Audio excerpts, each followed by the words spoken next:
Ya Allah, semoga salawat dan salam, berkah dan nikmat senantiasa Engkau curahkan untuk hamba kekasih-Mu, untuk baginda Nabi kita Muhammad alaihi salatu wassalam, untuk keluarga beliau, untuk istri-istri beliau, untuk putra-putri beliau, dan untuk seluruh sahabat Nabi. Semoga Allah meridhai kita bersama mereka. Amma ba'd. Sejatinya hidup ini adalah ujian dari Allah Subhanahu wa ta'ala. Kita nggak akan pernah terlepas dari ujian. Yang ujian itu dalam bahasa Arabnya bisa disebut bala atau fitnah. Allah Azza wa Jalla mengatakan di dalam banyak ayat dalam Al-Quran berkaitan dengan fitnah ini. Salah satunya firman-Nya, wa nabluukum bisyarri wal khairi fitnah wa ilaina turja'un. Kata Allah, yang sebelumnya Allah mengatakan kullu nafsin dha'iqatul maut, semua yang bernyawa pasti merasakan kematian, dan kami memberikan bala kepada kalian, bentuknya dua, kebaikan atau keburukan. Fitnah, kata Allah, dua-duanya benar-benar ujian buat kalian, dan semuanya akan dikembalikan kepadaku, kata Allah Azza wa Jalla. Di ayat lain Allah mengatakan wa balawnahum bil hasanati was sayyiat, kami berikan bala kepada mereka yang modelnya kebaikan-kebaikan. Harta adalah ujian, kefakiran juga ujian. Dan kalau bicara umur dunia ini, kira-kira bumi ini tinggal berapa tahun lagi, jemaah? Nah, kayaknya nggak lama, jemaah. 1447 tahun yang lalu. 1447 tahun yang lalu, Nabi kita Muhammad alaihi salatu wassalam mengatakan lam yabqa minad dunya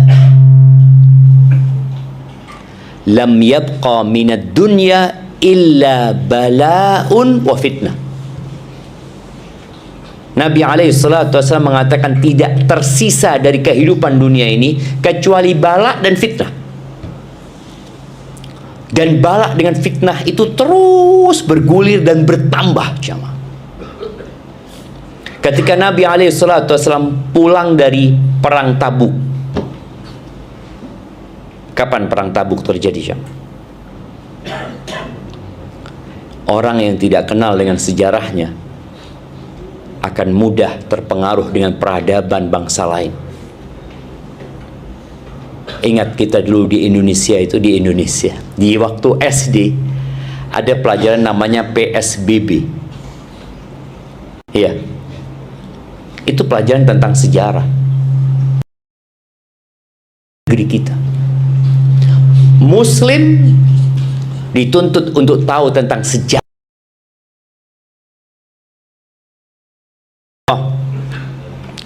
Salah satu cicit Nabi Muhammad, Ali. Oh, afwan, bukan Ali. Ali ibn Husain ibn Ali, jemaah. Ali ibn Husain ibn Ali ibn Abi Thalib, yang dikenal dengan kunna nu'allam. Tunggu, apa karena ini, jemaah? Kunna nu'allam maghaziyan Nabi sallallahu alaihi wasallam kama nu'allam as-surata minal Qur'an. Iya, kita dulu diajarin tentang sejarah peperangan-peperangan Nabi Muhammad alaihi salatu wassalam seperti diajarinya satu surat dari Al-Quran. Diceritakan dengan detail dan berulang kali sampai hafal. Bagaimana kejadian perang Badar, diceritakan apa penyebabnya, bagaimana kejadiannya, bagaimana hasilnya, kapan terjadinya. Perang Uhud, perang Khandaq, perang Bani Quraidah, perang Khaybar, Hudaybiyah, Fathu Makkah, penaklukan kota Makkah, kemudian perang Tabuk. Perang Tabuk ini adalah perang terakhir yang dihadiri oleh Nabi Muhammad SAW, dan perang terjauh dengan jumlah pasukan terbanyak, muncul televisi, di mana dulu televisi itu jadi fitnah jemaah, yang pemiliknya tidak semua orang sebenarnya. Kemudian ada di setiap rumah. Dulu TV yang ada TV apa? TVRI. Kita ingat TVRI. Anak waktu SD itu punya kewajiban untuk nonton Dunia Dalam Berita. Kita disuruh menulis kesimpulan dari berita-berita itu jemaah. Padahal jam 9 itu kita udah ngantuk jemaah. Dan ini gara-gara PLN juga. Dulu nggak ada listrik. Nggak ada listrik, habis sisa ngapain orang? Ya tidur lah. Nggak ada apa-apa jemaah. Anak pernah ke satu pulau yang nggak ada listrik. Itu berangkat sholat subuh, tangan anak nggak kelihatan jemaah. Jadi gelapnya jemaah. Gelap kulit. Makanya orang dulu itu, sampai sekarang mungkin orang-orang di perkampungan yang belum tersentuh dengan listrik, itu mereka sepertiga malam akhir sudah bangun ya. Udah seger mereka, udah cukup tidurnya. Mereka sholat malam, yang mau bertani. Sekarang enggak. Sejak adanya listrik, jam berapa mereka tidur? Apa tidur? Sampai subuh nggak tidur jemaah. Sampai subuh nggak tidur. Tapi dulu TVRI, ya TVRI, ya nggak terlalu ada lagi sudah. Muncul kemudian RCTI, muncul SCTV, muncul berbagai macam channel yang mulai. Dulu waktu masih televisi biasa, kita kalau mau ganti-ganti itu kursi nggak cocok, berdiri kita ganti lagi, lihat sudah duduk, sudah kanan kiri dia goyang sana. Selesai televisi, muncul ya, setelah televisi itu ya mungkin ada video yang pakai kaset mas ya, kemudian muncul VCD, DVD, itu fitnah. Muncul internet ya, walaupun bicara internet itu ya, anak masih ingat mau buka internet di mana? Ya di warnet. Di warnet, nggak bisa di rumahnya. Yang ada internet di warnet. Bahkan dulu pada waktu tahun 97 kita ngelihat internet itu, mereka menyediakan perpustakaan yang bisa ngelihat internet. Anak ngomong, Masya Allah keren ya. Sampai sekarang Telkom. Kemudian internet ada di setiap rumah.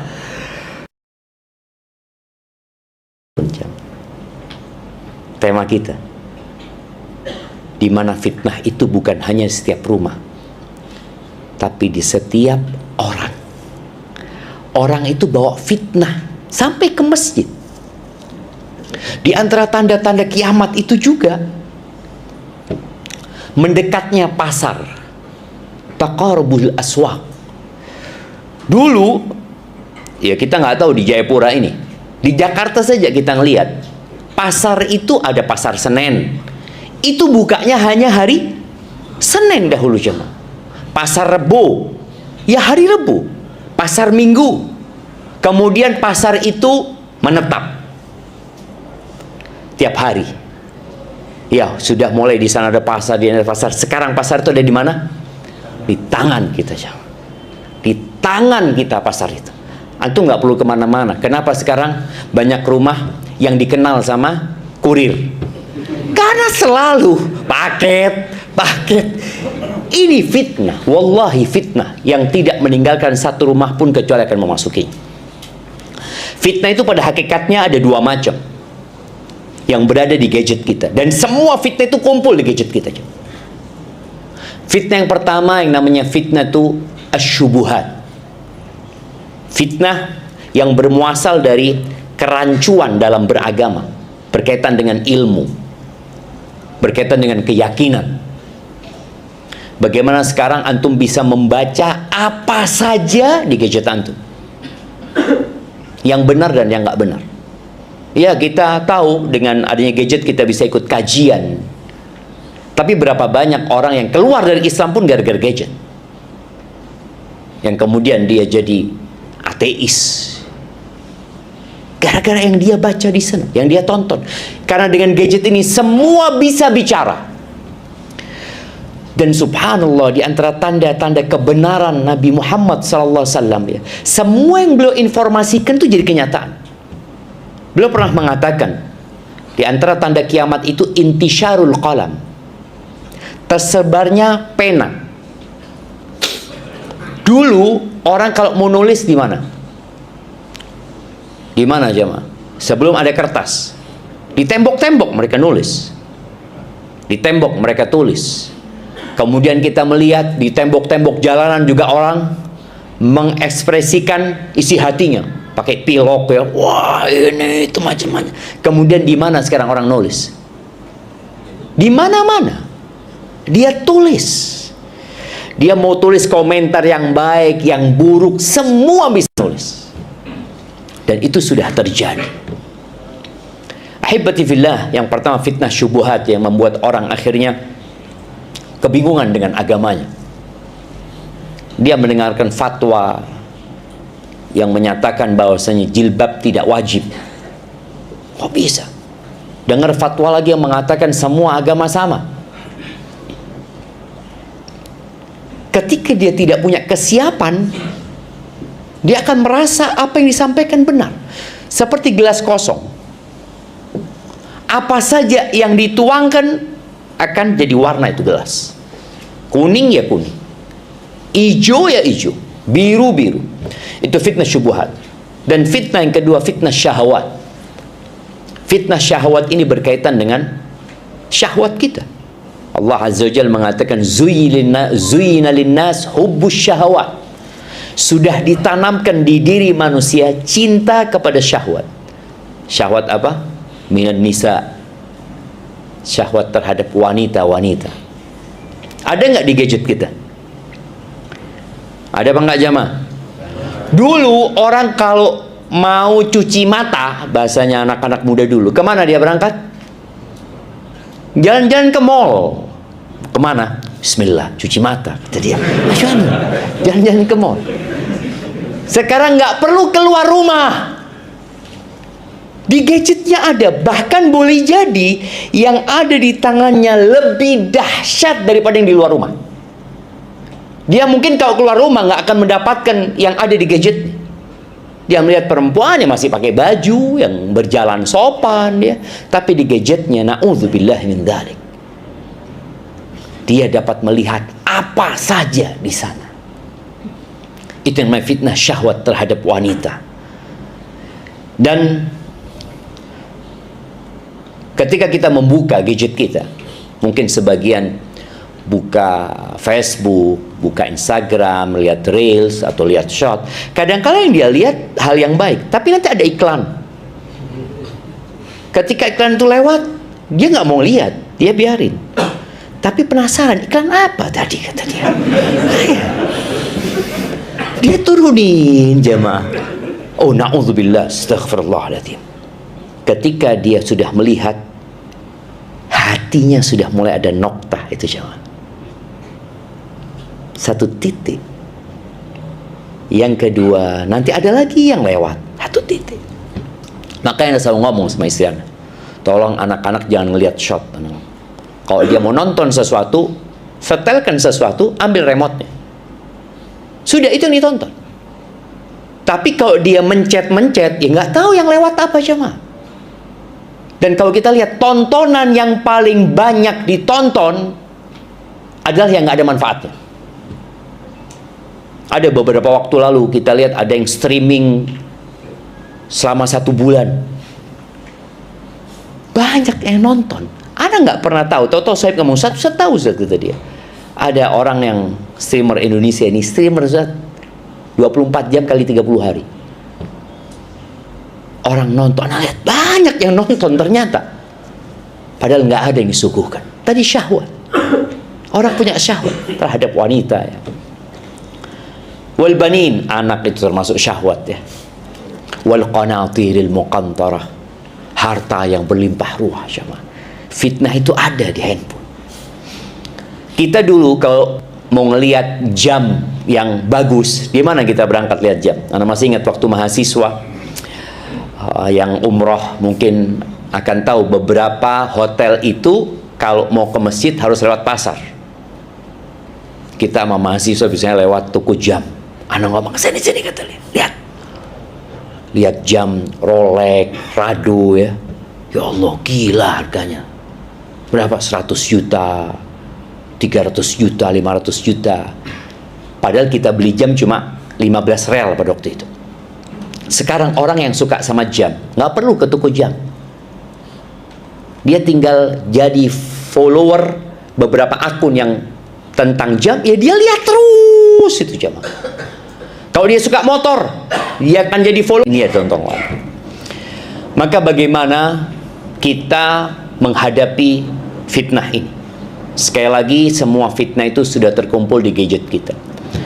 Para ulama menyebutkan menghadapi fitnah syubuhat, kerancuan dalam beragama ya, pemikiran menyimpang, itu dengan keyakinan. Dan keyakinan itu berdasarkan ilmu. Para ulama menyebutkan bahwasanya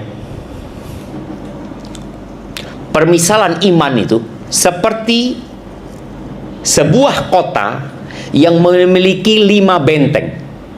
Kita bicara iman itu seperti sebuah kota yang dikelilingi oleh 5 benteng. Benteng yang pertama itu terbuat dari tanah liat, yang paling luar. Benteng yang kedua itu dari batu. Benteng yang ketiga itu dari besi. Benteng yang keempat itu terbuat dari perak. Benteng yang kelima yang paling dekat dengan kota itu adalah terbuat dari emas. Musuh itu tidak akan bisa masuk ke benteng emas kecuali dia menghancurkan benteng yang pertama, kedua, ketiga, keempat, kemudian dihadapi dengan benteng yang kelima. Benteng yang terluar itu jamaah, yang tanah liat, itu adalah adab. Maka kita harus belajar adab. Etika menjadi seorang muslim itu seperti apa sih? Min husni islamil mar'i tarkuhu ma la ya'ni. Termasuk adab nih, yang menunjukkan bagusnya Islam seseorang itu meninggalkan perkara-perkara yang tidak berguna buat dia. Ada hal-hal yang mubah tapi nggak berguna, buat apa? Taib, main bola sama nonton bola, yang berguna mana? Yang berguna main bola. Nonton bola, apa setelah antum nonton bola, alhamdulillah Ustaz, anak semakin kuat setelah nonton bola? Ini enggak lah. Yang manfaat itu main bola. Antum kalau mau sehat, ya main bola. Anak suka bola, oh silahkan main bola. Tapi anak cuma suka nonton Ustaz. Nggak ada, yang ada antum kesemutan habis nonton. Maka antum lihat pemain bola itu sehat-sehat dan penontonnya ribut biasanya di antara mereka. Habis nonton kalah ya, pemainnya biasa-biasa aja, udah kalah udah. Tapi mereka dapat sehat, dapat manfaat. Maka termasuk adab ini, muslim meninggalkan hal-hal tidak berguna. Kalau berguna nggak Ustaz, alhamdulillah Ustaz, sejak nonton bola anak sholat malam semakin kenceng Ustaz. Masya Allah. Apa hubungannya nonton bola sama sholat malam? Ya Allahu a'lam ya, mungkin dia merasakan anak semakin semangat gitu ya. Tapi termasuk adab itu jemaah. Ada adab makan, ada adab tidur, ada adab bertamu. Kita perlu belajar dan kita amalkan jemaah. Insya Allah ketika kita punya adab, setan ini nggak akan bisa menembus benteng yang kedua kecuali dia menghilangkan adab itu. Benteng yang kedua itu adalah yang terbuat dari batu tadi, adalah as-sunan, amalan-amalan sunnah. Jadi benteng yang terluar itu adab, yang selanjutnya itu hal-hal yang sunnah. Benteng yang ketiga itu adalah kewajiban. Benteng yang keempat itu adalah ikhlas. Benteng yang kelima adalah keyakinan. Jadi ketika orang menjaga adab, insya Allah yang sunnah selamat. Tapi apabila yang sunnah-sunnah dia tidak kerjakan, bicara amalan-amalan sunnah, ya puasa sunnah. Kalau antum punya puasa sunnah, insya Allah nggak mungkin antum meninggalkan puasa wajib. Orang yang sunnah anak kerjain. Ketika antum punya qobliyah subuh dan witir sebelum tidur, insya Allah 5 waktu ini terjaga. Tapi kalau antum nggak punya yang sunnah, maka yang wajib ini rawan akan jebol. Antum anak cuma sholat 5 waktu, Ustaz, alhamdulillah. Tapi antum rawan.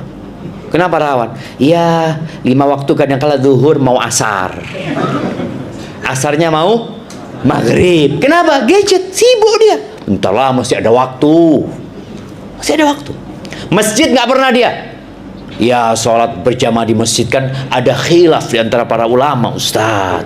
Ada yang mengatakan wajib, ada yang mengatakan sunnah muakkadah. Ya sudah, emangnya sunnah itu ditinggalin? Sunnah itu ditinggalkan apa dilakukan? Ya dikerjakan gitu loh, bukan malah ditinggalkan. Enggak, dia tinggalin. Maka bahaya dengan yang wajib. Kalau yang wajib mulai bolong-bolong, puasa Ramadan, Ustaz, alhamdulillah tahun ini puasa, Ustaz, 20 hari, Ustaz. Loh, 10 hari kata dia, belum kuat masih, Ustaz, kata dia. Ada orang yang seperti itu. Kalau dia yang wajib sudah mulai bolong, maka keikhlasannya akan terganggu. Boleh jadi dia diajak sholat sama kawannya, ayo sholat, kata dia. Padahal dia bolong-bolong sholatnya. Ya bismillah lah, sholat dia. Padahal nggak wudhu dia, nggak wudhu dia. Kenapa dia sholat? Nggak enak sama sahibnya. Apalagi manajer yang ngajak, bismillah lah. Sholat dengan khusyuk dia, padahal nggak wudhu. Tadi, ketika yang wajib itu bolong, maka keikhlasannya akan terganggu. Kalau sudah keikhlasannya terganggu, keyakinannya akan rusak. Tuh, kota itu akan jebol, ya. Maka untuk menghadapi fitnah itu, ya tadi, dengan menjaga 5 benteng tersebut, ya. Adapun fitnah syubuhat atau fitnah syahwat yang berkaitan dengan syahwat, menghadapinya dengan sabar. Ajarin keluarga kita, jangan buka marketplace kecuali ada kebutuhan. Kalau enggak, semua dibeli, jemaah. Lagi diskon, Bang. Tahu-tahu kita ngeliat depan rumah ada 5 paket. Apaan ini? Bawa ke dalam. Ada apa beli ini? Kan punya. Enggak, lagi diskon. Padahal enggak butuh. Makanya pasar itu tempat yang paling dibenci sama Allah Azza wa Jalla. Kita caranya menghadapi syahwat ini dengan sabar. Baik, bagaimana dengan fitnah wanita? Ya dengan sabar. Ketika lewat sesuatu yang tidak berguna, sudah, antum berusaha untuk menghindarinya. Dan kalau ternyata antum memandang sesuatu yang tidak seharusnya dipandang, apa yang harus antum lakukan? Cari istrinya. Cari istri. Dan kebanyakan orang itu tidak menikmatin istrinya gara-gara memandang yang diharamkan oleh Allah Subhanahu wa ta'ala. Enggak lagi, dia lihat istrinya udah nggak cantik lagi. Istilah rumput tetangga lebih hijau dari rumput sendiri. Padahal tetangga sama. Tetangga kita ngelihat rumput kita lebih hijau, kita ngelihat rumput dia lebih hijau dia kayaknya. Gara-gara pandangan mata. Allah Azza wa Jalla mengatakan, wa qul lil mu'minin yaghuddu min absarihim. Katakan kepada orang-orang beriman, mereka hendaklah menundukkan pandangan mata mereka. Dan bicara pandangan mata, mata ini adalah jendela menuju ke hati. Makanya orang buta itu lebih selamat hatinya, karena dia nggak pernah memandang. Dia nggak tahu gajah kayak apa, dia nggak tahu emas kayak apa. Ketika ditunjukin emas, ini emas, oh emas tuh kayak batu ya, keras. Dia seperti itu aja. Tunjukin gajah, dia pegang kakinya, oh gajah itu kayak tiang ya. Nggak kayak gitu, dia nggak tahu. Maka orang yang dikasih mata hendaklah menjaga pandangan matanya demi menjaga hatinya. Karena hatinya benar, insya Allah yang lainnya benar. Jadi menghadapi fitnah syubuhat dengan belajar agar tumbuh keyakinan, sehingga kalau kita punya ilmu ya aman. Kalau kita tahu mana yang hak dan mana yang batil, tatkala ada orang yang ngomong, ada podcast ya, orang semua ngomong, Orang nggak beragama pun ngomong tentang agama. Padahal kalau ada dokter ngomong masalah kedokteran, orang akan mengatakan, oh ini ahlinya. Tapi ketika dokter bicara masalah agama, kita mengatakan, nggak apa-apa lah, kan semua orang berhak ngomong masalah agama. Enggak, jemaah. Yang boleh ngomong masalah agama yang punya ilmu agama, gitu loh. Allah Azza wa Jalla berfirman di surat As-Sajdah, ya, ayat 24. Allah mengatakan, wa ja'alna minhum a'immatan yahduna bi amrina lamma sabaru wa kanu bi ayatina yuqinun. Kata Allah, kami jadikan mereka pemimpin-pemimpin yang memberikan petunjuk dari kami. Orang-orang itu jadi pemimpin kebaikan. Karena apa? Ketika mereka bersabar. Jadi fitnah syahwat itu butuh kesabaran. Orang sekarang nggak sabar riba, nggak sabar ngutang dengan cara yang tidak benar. Tawaran-tawaran untuk berhutang itu betapa banyaknya, jemaah. Apalagi sekarang, ya. Kalau dulu orang mau ngutang itu, kita lihat di tiang-tiang listrik, butuh dana cepat, BPKB langsung cair. Itu di tiang-tiang listrik, jemaah. Sekarang nggak perlu, ada pinjol sekarang. Itu karena nggak sabar dia. Dia ngelihat temennya ganti handphone. Kenapa aku nggak ganti handphone? Loh, engkau nggak punya, kenapa harus jadi seperti dia? Pinjol ini tadi ujian. Tapi ketika engkau sabar, nggak, belum waktunya aku. Orang berangkat umroh, lihat sahib-sahibnya berangkat umroh. Berangkat umroh antum? Iya. Punya fulus, dana talangan. Utang lagi, jemaah. Akhirnya dia nggak mampu pun berusaha berangkat umroh, padahal umroh ini kewajiban buat yang mampu. Antum nggak mampu, nggak harus, gitu loh. Tapi ujiannya orang berangkat dan ada talangan. Kenapa tidak, Ustaz? Akhirnya dia berangkat dan hidup menderita gara-gara hutang. Karena boleh jadi orang berangkat umroh sekarang jadi gaya aja. Maka tadi menghadapi syahwat itu perlu dengan kesabaran. Antum nggak punya motor, ya udahlah motor antum yang ada antum pakai. Baik. Kemudian wa kanu bi ayatina yuqinun, mereka adalah orang-orang yang yakin dengan ayat-ayat kami. Ahibati fillah, itu cara menghadapi fitnah yang pertama. Yang kedua, dengan menghilangkan sebab-sebab kita tersandra dengan gadget kita. Salah satu caranya apa? Simpan gadget antum, titipkan ke istri. Titip, ya. Titip. Kenapa? Enggak, anak kayaknya enggak mau pegang itu. Sampai kapan? Sampai besok. Iya, ini latihan, jemaah. Di beberapa negara di barat itu sudah mulai, mereka punya sepekan nggak pakai gadget. Sepekan nggak pakai gadget. Bisa nggak antum sepekan nggak pakai gadget? Hah? Nggak bisa. Waktu dulu masih BBM, ingat beberapa perusahaan besar tuh memberikan kepada karyawannya BBM, jemaah. Dikasih BlackBerry mereka semua. Dapat berapa bulan dibalikin sama karyawannya, jemaah. Kenapa? Enggak. Gara-gara BlackBerry ini kami nggak punya waktu privasi sama keluarga. Di rumah pun di WA urusan kerjaan. Dibalikin, jemaah. Padahal dulu orang di rumah, ya udah di rumah. Sekarang gara-gara ada gadget ini, antum mau berangkat kerja di WA sama istri. Bang, kalau sampai laporan. Sampai kantor laporan video. Sudah sampai kantor. Apalagi sekarang standar romantis itu kan standarnya TikTok, ya. Jadi suami yang romantis itu dimanapun hubungin istrinya. Dulu emangnya ada orang keluar kerja, bapak-bapak kita dulu keluar kerja, ya udah nggak ada WA, nggak ada telepon sampai pulang. Ketika pulang ahlan wa sahlan. Sekarang enggak, digangguin jamaah pas kerja. Sampai ada seorang suami menceraikan istrinya terakhir. Ustaz, ana ini kerja, Ustaz. Di WA sama istri ana. Bang, kok nggak WA ana? Loh, ana kerja gitu ya. Pernah beberapa challenge kita lihat ya, perempuan-perempuan ya yang nelpon suaminya, mana yang paling cepat diangkat itu yang dapat hadiah. Dia beranggapan nih suamiku romantis banget. Loh enggak, belum tentu.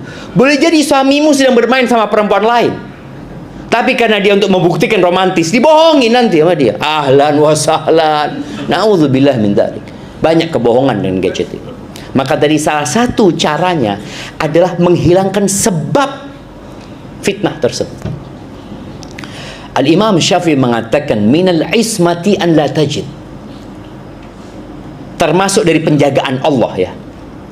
Penjagaan Allah buat kita. Engkau tidak mendapatkan sarana menuju fitnah itu. Contoh, mau buka sesuatu, tahu-tahu habis kuotanya jemaah. Antum mau nonton, aduh habis kuota. Itu penjagaan Allah buat antum. Bukan antum, wah harus langsung beli kuota nih. Enggak, seharusnya sadar antum. Atau ketika antum membuka sesuatu yang nggak bermanfaat, tahu-tahu baterainya habis. Itu termasuk penjagaan Allah. Tapi yang terjadi sama kita, kita beli power bank. Power banknya habis, kita beli kabel 5 meter. Jadi dicas 5 meter sama dia jemaah. Demi untuk tersandra, benar-benar dia tersandra. Nabi SAW mengatakan, Inna sa'id laman junnibal fitan. Orang yang bahagia itu yang dihindarkan dari fitnah. Allah yang menghindarkan dia dari fitnah. Maka tadi kadang-kala kita butuh jemaah. Ketika bateraimu habis, ya udah habis.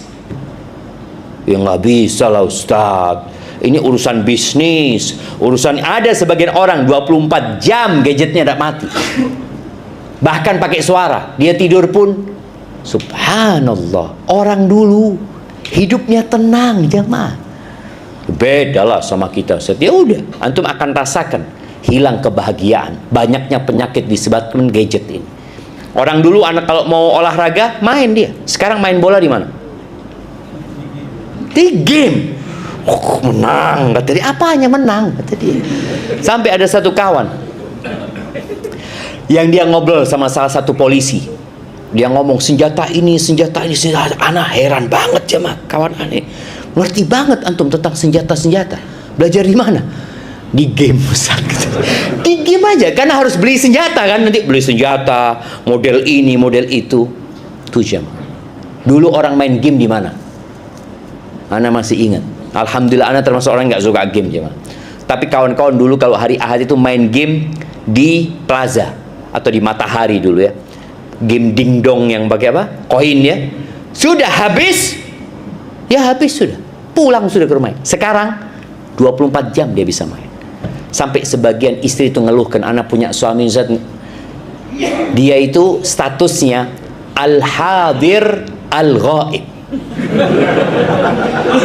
Jadi kalau di absen itu hadir tapi nggak ada jemaah. Gimana? Hadir tapi nggak ada. Sampai dia katakan kadang kalau suami anak itu main game di kamar mandi. So. Kalau dulu ada larangan, dilarang merokok di kamar mandi kan? Sekarang dilarang main game di kamar mandi.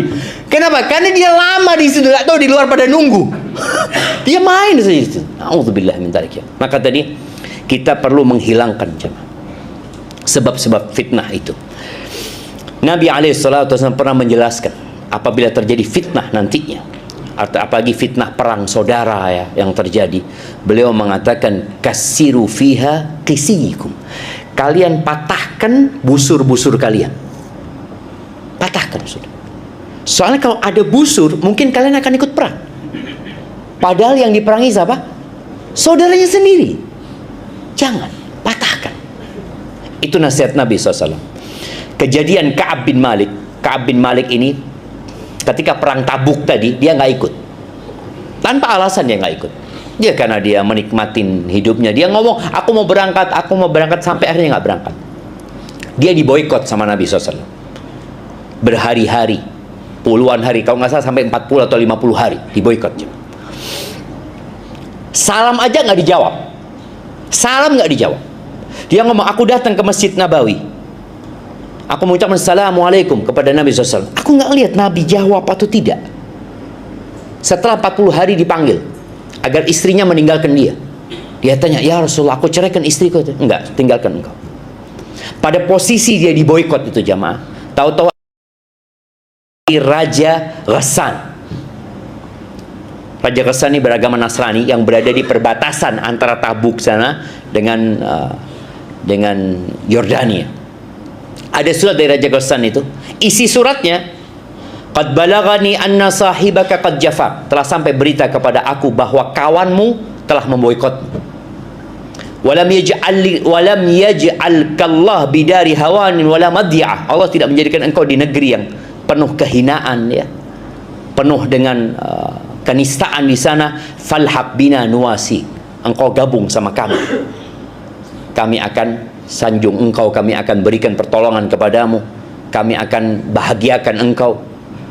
Apa katanya Ka'ab ketika membaca ini? Wa hadza aidan minal bala. Ini termasuk bala, tawaran untuk pindah agama, tawaran untuk meninggalkan kota Madinah. Ini bala. Apa yang dilakukan Ka'ab dengan surat itu? Dia bawa surat itu, dia lihat di pasar ada tungku, dia bakar. Jadi menghilangkan sebab-sebab fitnah itu termasuk menjaga kita.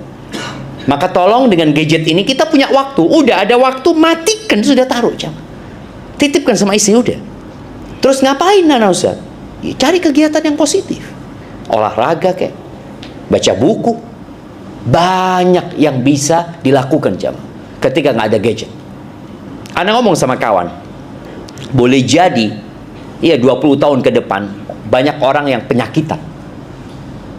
Karena banyaknya yang nggak bergerak. Sudah pakai gadget, selesai itu naiknya PLN lagi nih, motor listrik. Sepeda, bukan motor ya, sepeda listrik. Dulu, apa yang dilakukan sama orang? Naik sepeda. Di barat itu sekarang mereka berlomba-lomba ngadakan jalur sepeda. Jalur khusus sepeda jamaah. Supaya orang itu sehat. Sekarang enggak. Sampai anak-anak kecil SD itu pakai motor listrik seret kemana-mana. Sampai merasakan geronjalan enggak jamaah? Dari nikmatnya hidup mereka. Tapi harus ada yang dikorbankan. 20 tahun ke depan. Nah, ini kalau antum mau bisnis ya, anak kasih bocoran antum. Buka rumah sakit antum jamaah. Atau buka apotik. Karena dengan gaya hidup yang seperti ini, ya sudah bisa diprediksi. Orang-orang akan semakin berpenyakitan nanti. Gadget dan semua sarana. Ya nggak apa-apa lah pakai motor. Tapi tidak selalu. Ke masjid jalan kaki. Ajarin anak-anak untuk berjalan kaki. Atau naik sepeda. Kemudian termasuk cara menghadapi fitnah ini adalah berdoa. Memohon kepada Allah Azza wa Jal. Bagaimana antum supaya tidak tersandra hati antum dengan gadget ini.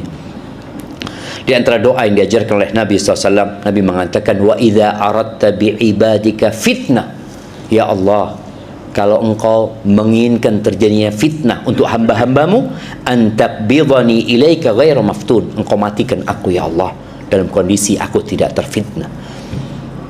Minta kepada Allah Azza wa Jal. Dan subhanallah di antara doa yang kita baca setiap salat, Allahumma inni a'udzubika min adzabil qabri wa min adzabi jahannam wa min fitnatil mahya wal mamat wa min syarri fitnatil masih ad-dajjal.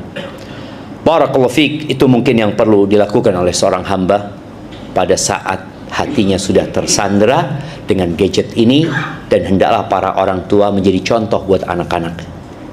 Ketika engkau masuk rumah, taruh gadgetmu. Engkau mungkin baca Quran lewat gadgetmu, mungkin nggak apa-apa, tapi mungkin lewat Quran. Kalau ada mushaf, engkau baca mushaf. Sehingga anakmu melihat engkau, oh bapak baca, dia akan ikut baca.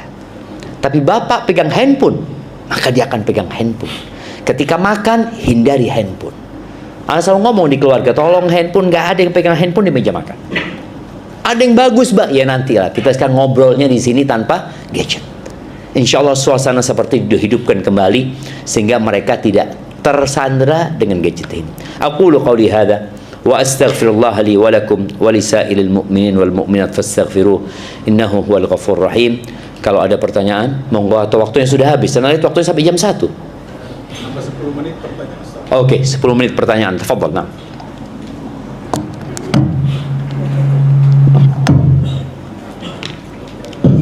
Silakan bagi jemaah yang ingin bertanya disampaikan kertasnya ke depan.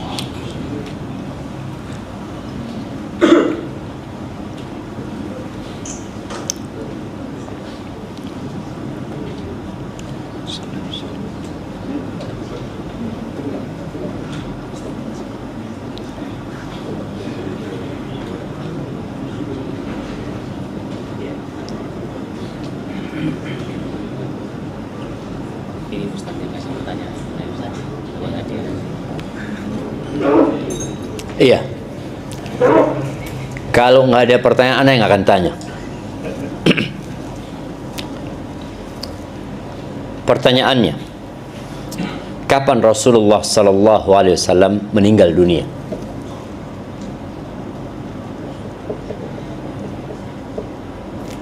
Antum tanya sama chat GPT langsung dijawab. Nah, jamaah, kapan?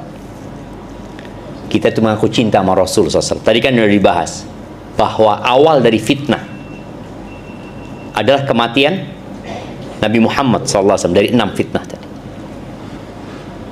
Kapan itu terjadi? Jamaah, nah, angkat tangan yang mau jawab. Nah, fadal. 12 Rabiul Awal. Tahun berapa? Tahunnya lah.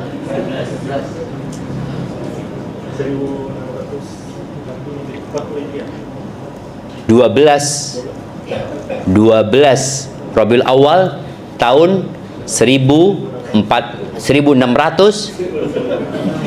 Sekarang masih 1400. Gimana? Antum jangan mau dengar suara dari kanan kiri. Gimana? 800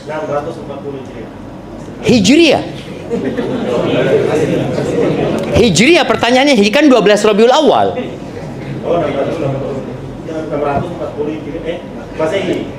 Gimana sih 12 Rabiul Awal Masehi tahunnya? Tahunnya harus Hijriah. Nah, kirimkan ke belakang hadiahnya jemaah. Fadhal. Paling enggak 12 Hijriah sudah benar. Tahunnya 11 Hijriah. Antum hati-hati, tadi ada informasi-informasi menyesatkan dari kanan dan kiri. Sama seperti gadget tuh jemaah. Anak kadang-kala dapat informasi, tanya, "Ustaz, ini benar Ustaz?" Ya Allah ya. Nggak benar. Tersebarnya hadis-hadis palsu jemaah. Mudah sekali sekarang tersebar. Sehingga orang mengamalkan, dia pikir benar, ternyata enggak. Maka tolong tadi belajar. Tanyalah kepada ulama. Jangan sampai ChatGPT itu menjadi mufti, pemberi fatwa. Jadi kalau mau minta fatwa, apa hukumnya ini? Oh, langsung dia jelaskan secara, Masya Allah Ustaz. Ustaz belum tentu bisa kayak gini. Sahih. Betul jemaah. Belum tentu Ustaznya bisa. Tapi itu bukan mufti ya. Bukan mufti. Karena fatwa itu nggak bisa memberikan fatwa kecuali melihat kondisi orang itu. Pernah ada seorang yang meminta fatwa kepada salah satu sahabat. Apakah ada ampunan buat orang yang membunuh? Apakah ada ampunan atau tobat buat orang yang membunuh? Kata beliau, nggak ada. Nggak ada ampunan. Terus pergi dia. Muridnya tanya, "Loh, yang kau ajarkan kepada kami bahwa semua dosa itu ada kesempatan untuk diampuni kecuali syirik," gitu loh kata dia. Iya, tapi orang tadi itu datang dalam kondisi marah dan emosi. Dia ingin membunuh saudaranya. Dia minta fatwa. Kalau ada ampunan dia akan bunuh gitu loh. Nanti dia mau tobat gitu loh. Seperti itu jemaah. Ketika dikatakan nggak ada ampunan, nggak jadi dia bunuh. Tadi fatwa itu kadang-kadang melihat kondisi orangnya. Maka Ibnu Qayyim menyebutkan apabila memberikan fatwa kepada orang tanpa melihat kondisi orang tersebut, waktu orang tersebut. Jadi fatwanya disamaratakan, maka bisa menyesatkan banyak orang. Seperti orang ke dokter, obatnya Panadol. Sudah Panadol, bismillah. Sakit apa? Panadol, bismillah. Semua orang sakit, Panadol, bismillah. Seperti itu. Boleh jadi mati tuh orang gara-gara ana sembuh loh kemarin loh. Iya antum sembuh, fulan mati gara-gara itu. Seperti itu jamaah. Barakallahu fikum. Baik. Pertanyaan kedua. Perang Badar, Uhud, Khandaq, kapan terjadinya? Tadi udah disebutin. Jamaah. Badar tahun keberapa? Mana yang angkat tangan yang mau jawab? Ya. Tahun 1 Hijriah, ya. Betul masalah jamaah. Maka hati-hati antum dengar dari orang sebelah antum. Tahun berapa? Loh, lihat.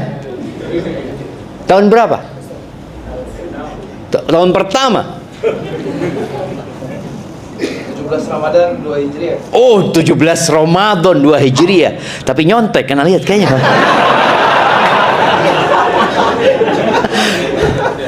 17. Iya, tahun 2 Hijriah. Baik. Itu Badar. Uhud. Kan 3 pertanyaannya. Badar, Uhud. Nah, bagaimana? Ditanyakan lagi. Tafadhol, barakallahu fikum. Jamaah tolong pelajari sejarah ya. Karena di situ ada kehormatan dan kemuliaan kita. Salah satu ahli strategi militer negeri kita Indonesia, dia menyebutkan apabila ingin menghancurkan sebuah bangsa, bikin mereka lupa dengan sejarahnya. Dia menyebutkan itu. Bikin mereka lupa dengan sejarahnya, bangga dengan sejarah Amerika. Kenapa kita lebih suka nonton Rambo? Rambo itu sejarahnya siapa? Amerika dan bohong gitu jamaah. Kapten Amerika. Lalu kenapa kita tidak dengan pahlawan-pahlawan yang ada di negeri kita? Tapi kita sibuk dengan sejarah mereka. Itu kalau kita bicara bangsa kita. Bagaimana dengan kita sebagai seorang muslim? Siapa yang kenal dengan Khalid bin Walid? Siapa yang kenal dengan Abu Ubaidah Amir bin Jarrah? Siapa yang kenal dengan Abdurrahman bin Auf? Siapa mereka? Apa yang mereka kerjakan dalam menegakkan agama Allah? Sebagian kita nggak ngerti. Sekarang ada handphone, ada gadget, antum bisa lihat di sana. Cari tentang sejarah agama kita. Tapi hati-hati, jangan sampai baca sejarah yang sudah disesatkan. Kayak tadi ada yang ngasih tahu kapan perang Badar, tahun ke-1. Barakallahu fikum. Tapi itu yang dapat Anda sampaikan, kurang lebihnya mohon maaf. Subhanakallahumma bihamdika.